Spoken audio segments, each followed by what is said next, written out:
The glass conference room was packed when he said it. I'm terminating you for gross negligence. My stomach dropped like I'd missed a step in the dark. Derek slid a folder across the table, its contents hidden but damning by the weight he gave it. I felt every pair of eyes turn toward me, some shocked, some relieved it wasn't them. My throat tightened. My hands went numb against the cold table. He didn't look at me once. Not once. His gaze stayed fixed on the executives at the far end, performing concern like he'd rehearsed it. This is happening, I thought. Right now. In front of everyone. The fluorescent lights buzzed overhead. Someone coughed. The room smelled like coffee and expensive cologne. I wanted to speak, to defend myself, to ask what negligence he meant. But my voice was trapped somewhere between my chest and my teeth. So I sat there, frozen, while my career ended in a room made of glass. He smiled while HR avoided my eyes. Not a cruel smile, worse. A polite one. The kind you use when you're proud of how clean the lie sounds. Patricia from HR kept her gaze locked on her laptop screen, fingers hovering over keys she wasn't typing on. I felt my chest burn as the realization settled in. This wasn't discipline. This wasn't even about performance. This was a sacrifice. Someone had to take the fall, and Derek had chosen me. The executives nodded along, trusting his version because he'd learned how to sound certain. I looked around the table one more time. These were people I'd worked beside for 6 years. People I'd helped, trained, covered for when they needed it. And not one of them met my eyes. Not one. Derek cleared his throat, shuffling papers with theatrical precision. We need to move forward decisively, he said. The word we stuck in my brain like glass. That day I lost my job. But what he didn't know, what he couldn't possibly know, was that he just handed me the story that would end his career. I didn't understand it yet. I was too busy trying to breathe, trying to hold back tears that would have given him satisfaction. But somewhere deep in my gut, beneath the shock and humiliation, something else was forming. Not revenge. Not anger. Just a quiet certainty that this wasn't the end he thought it was. My manager fired me to save himself. The emails told the truth. I'm telling you this now so you understand. What happened next wasn't luck. It wasn't karma working on its own. It was documentation. It was patience. It was knowing that people who lie loudly usually forget they wrote the truth down quietly first. And Derek had written a lot down. My name is Claire Bennett. I was 32, a senior project lead, 6 years at the company, spotless record. I'd trained half the team sitting in that room. I'd fixed crises they didn't even know were crises. I'd stayed late when systems crashed, covered presentations when Derek was unreachable, and smiled through budget meetings that made my head pound. And I was just fired like I was disposable. Like 6 years could be erased with one folder and a polite smile. I gathered my notebook and pen from the table, moving slowly because my hands were shaking. No one spoke. No one said, "Wait, let's review this." No one asked me for my side. Security was already standing by the door. Young guy, looked uncomfortable. He'd seen me every morning for 3 years. Now he was walking me out. I stood up. My chair scraped against the floor. The sound felt too loud. 7 days earlier, he'd missed a deadline that mattered. A client escalation. Executive visibility. The kind of mistake that gets noticed at levels where your title stops protecting you. I remember him pacing in his office, rubbing his temple like the pressure might break through his skull. "Let me handle the narrative," he said when I offered to help draft the explanation. His voice was tight, controlled. I thought he meant he'd take responsibility. I thought handle meant own up, apologize, fix it. I didn't know I was the narrative. I didn't know that while I was coordinating damage control with the client, he was already drafting an internal memo that painted me as the bottleneck. I didn't know he was selecting emails to forward, ones that made it look like I'd ignored warnings. I was still thinking we were a team. He was already writing my exit. The report he submitted included my name where his should have been. A subtle swap. One line buried in page 3. Project lead, Claire Bennett. Oversight, Derek Mason. It looked official. It looked collaborative. But it was a lie. I'd led the execution. Sure, but he'd controlled the timeline. He'd approved every delay. He'd made the call to push back testing. Every decision that led to the failure had his fingerprints on it. But the report, it read like I'd operated independently, ignored guidance, and missed red flags. One line. That's all it took. And because Derek had built years of trust with leadership, no one questioned it. They read his version and believed it. Why wouldn't they? He sounded so sure. And I wasn't there to argue. Security walked me out. My badge deactivated before the elevator doors closed. I heard the beep, denied access. I'd heard that sound 1,000 times when someone forgot their badge at their desk. Now it was mine. The hallway felt longer than usual.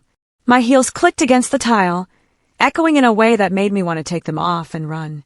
But I kept walking. Head up, shoulders back.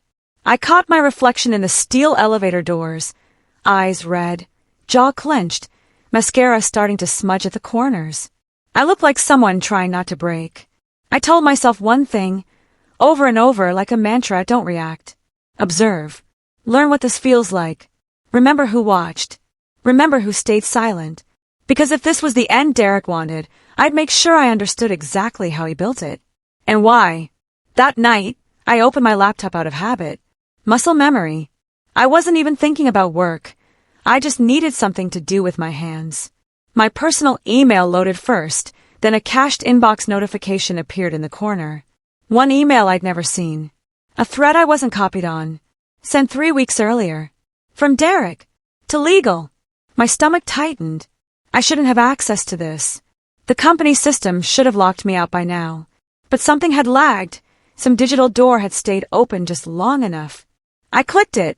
The subject line read, Documentation, Project Atlas Accountability. My name was in the preview text. I didn't breathe. I just scrolled, my eyes scanning faster than my brain could process. And there it was. All of it. The setup. The misdirection. The deliberate reframing of every mistake he'd made. I scrolled. Then froze. There it was, my name. Used like a shield. Like a tool. Like something expendable. Claire signed off on the timeline extension. I hadn't. Claire approved moving forward without additional testing. I'd objected in writing. Claire assured compliance with client specifications. I'd flagged 3 separate concerns. Every sentence in that email was a lie wrapped around a grain of truth. He'd taken real meetings, real conversations, and rewritten them just enough to shift blame without looking like he was lying. It was surgical. I read it twice, then 3 times. My hand started shaking. Not from fear. From clarity. He hadn't fired me because I failed. He'd fired me because he needed someone to fail. And he'd built the case weeks in advance. Methodically. Carefully. Like he'd done it before. I didn't cry. I didn't panic. I didn't call anyone or post anything or send a furious email I'd regret. I just sat there in the blue light of my laptop screen and archived everything. I downloaded timestamps. I saved headers. I copied the raw HTML source code, so even if the thread disappeared, I'd still have proof it existed. I took screenshots with dates visible. I backed everything up to 3 separate drives. Then I opened a spreadsheet and started mapping the lies. Column A, what Derek claimed. Column B, what actually happened. Column C, evidence. If he thought I was emotional, he was wrong. If he thought I'd spiral into self-doubt, he didn't know me. I'd spent 6 years in project management. I knew how to track dependencies. And Derek had just become my most important project. Rejection emails stacked up. We've decided to move forward with other candidates. Your background is impressive, but we're seeking a better fit. Thank you for your interest. I smiled through video interviews, borrowing confidence from a version of me that didn't exist yet. I nodded when recruiters asked why I'd left my last role. Organizational restructuring, I said. Smooth. Neutral. True enough. And every night, I review the emails again, slowly. I wasn't looking for revenge. I was looking for patterns. Derek's writing had a rhythm. When he lied, he over-explained. When he manipulated, he used passive voice. Mistakes were made. Concerns were raised. Never I made a mistake. Never I ignored concerns. I started recognizing his tactics in older emails, threads I dismissed as normal workplace friction. He'd been doing this for years. I just hadn't been paying attention. Buried in a reply chain was a draft. Not sent. Just saved. A version where he admitted fault, then deleted it. The draft timestamp showed he'd written it at 11:43 at night. Probably couldn't sleep. probably felt the weight of what he'd done wrong. He typed, "I approve the delay despite concerns raised by the project team." This was my call. Then, 6 minutes later, he deleted it, replaced it with, "The project team moved forward without escalating concerns to leadership." My name didn't appear in the draft. It appeared in the final version. My hands shook for the first time since that conference room. Not from anger. From proof. He'd known. He'd written the truth. Then he'd chosen the lie. And that choice, that deliberate, documented choice, was the difference between a mistake and malice. I didn't forward anything. Didn't confront anyone. Didn't send anonymous tips or post on Glassdoor. I waited, because systems fail when arrogance grows. Derek thought he'd won. He thought I was gone, silent, irrelevant. And that confidence would make him sloppy. I knew how these things worked. Companies don't scrutinize success. They scrutinize failure. And Derek had just attached his name to a project that failed publicly. Client complaints were still rolling in. Internal teams were still dealing with fallout.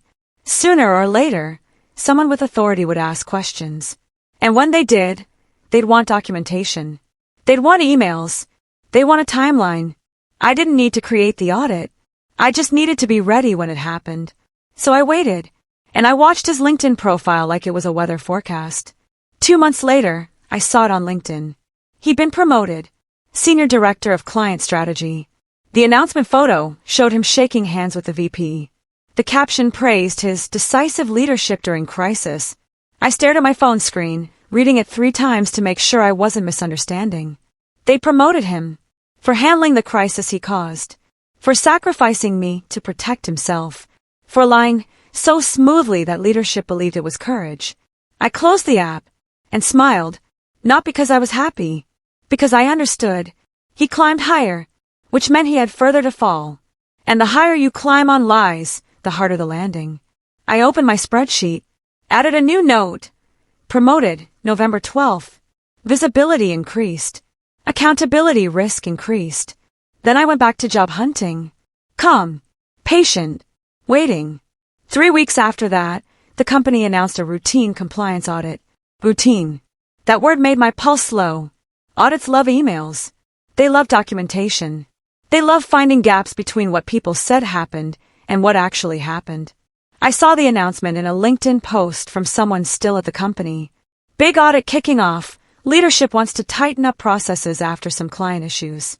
Should be interesting. I screenshotted it. Saved it with the rest. Audits take time. Weeks. Sometimes months. They don't announce findings immediately.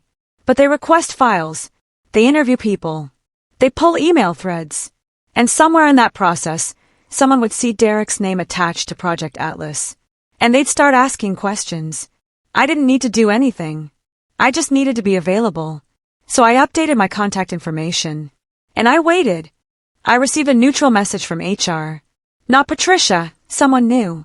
Subject line, clarification request, Project Atlas. The body was brief. Professional. No accusation. No apology. Just a question. Can you confirm prior approvals for Project Atlas deliverables? Specifically, timeline adjustments, testing protocols, and client specification reviews. Please provide any relevant documentation you may have retained. I read it 5 times. My heart pounded, but my hand stayed steady. This was it. The moment. They were pulling threads. Someone had noticed something didn't add up. Someone had compared Derek's report to the actual project records. And now they needed my side. I didn't respond immediately. I waited 4 hours. Long enough to seem like I was busy. Short enough to seem helpful. Then I replied. I replied with 1 sentence. Happy to clarify. And attached everything. Every email. Every meeting note. Every flagged concern. The draft where Derek admitted fault. The final version where he blamed me. The timeline showing his approvals. The client complaints I tried to address. I organized it in a single PDF, 63 pages, indexed and annotated. I didn't editorialize. Didn't add commentary. Didn't say he lied, or I was set up. I just let the document speak. Each page had dates. Each email had headers. Each claim had a corresponding piece of evidence. I titled the file, Project Atlas, timeline and approvals documentation, see Bennett. Then I hit send. And then I closed my laptop. And for the first time in months, I slept through the night. Because I'd done everything I could. The rest was up to the truth. No response. Days passed. Then a week. I checked my email obsessively at first, then forced myself to stop. Audits don't move fast. Findings don't leak. If they were reviewing what I'd sent, I wouldn't hear about it from HR. I'd hear about it from the edges. From the people who notice when someone important gets quiet. Then his LinkedIn banner disappeared. The professional headshot with the company logo behind him gone. Then his title updated. No longer Senior Director of Client Strategy. Just Senior Director. Then nothing at all. Something was happening. I didn't know what. But the silence felt different now. Heavier. Like air pressure dropping before a storm. I resisted the urge to reach out to old coworkers. I didn't ask questions. I just watched. And waited for the wind to shift. A former coworker called me. Whispering. Voice tight. They're reviewing his emails line by line. I leaned back in my chair, phone pressed to my ear. Who is? I asked. Legal. Compliance. Maybe others. I don't know. But people are being pulled into meetings. Separately. They're asking about Project Atlas. About approvals. About who knew what. I didn't say anything. Claire, whatever you sent them, it matched something they found internally. They're building a case. I closed my eyes. The truth doesn't rush. It doesn't need to. It just needs time. And now it had all the time it needed. Are you okay? My coworker asked. I smiled, even though she couldn't see me. Yeah, I said. I'm okay. We hung up. I sat there for a long time, staring at nothing. Breathing. Steady. The audit expanded. Clients were notified. Leadership distanced themselves publicly. The narrative flipped. Suddenly, Project Atlas wasn't a contained failure. It was a pattern. Other projects were reviewed. Other timelines questioned. People started talking, quietly at first, then louder. Did you know Derek reassigned blame for the Phoenix deal too? I heard he edited meeting notes before submitting them. Someone in legal said there's a whole folder now. I didn't participate. I didn't feed the gossip. But I heard it, third hand, through people who still trusted me. The company issued a vague internal memo about leadership accountability and cultural expectations. No names. But everyone knew. And Derek's LinkedIn went silent. No posts. No updates. No comments. Just a profile slowly being erased by absence.